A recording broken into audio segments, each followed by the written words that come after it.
We talked about Baku just 2 weeks ago, and we're ahead 1 week only before Silverstone. So welcome here at nachspielzeit.rocks for my Formula 1 video blog. My name is Andreas Richter. This Grand Prix of Austria today on the Red Bull Ring, it was indeed no spectacular race, unfortunately. Pole sitter Valtteri Bottas won the race.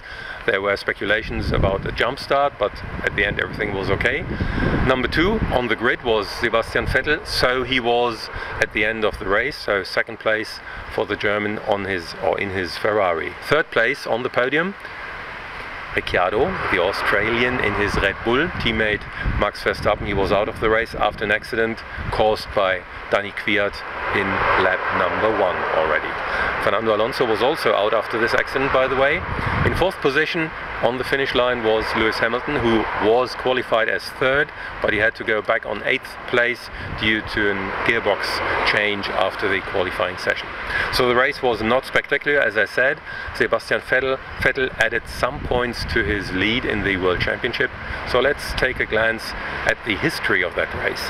Back in 1964, just 5 kilometers away, on an airfield course, we saw the very first Austrian Grand Prix, 1964, won by Lorenzo Bandini in his Ferrari. And in 1970 we saw the premier Grand Prix of Austria on the formerly called Österreich-Ring. That's more or less at the very spot where now the Red Bull Ring is situated. The very first Grand Prix by then was won by a 1-2 of Ferrari, Jackie X and Clay Regazzoni. So there were races filled with drama in between, but today unfortunately it was not a really well race in this Formula 1 Grand Prix season. So let's just take a look at Silverstone in 1 week from now. Back in 1950, Silverstone saw the British Grand Prix, the first British Grand Prix and the first Formula 1 Grand Prix ever. So that's really a very interesting and historical place to be. In 1 week, talk to you about that race here at nachspielzeit.rocks. See you then, bye for now, says Andreas Richter.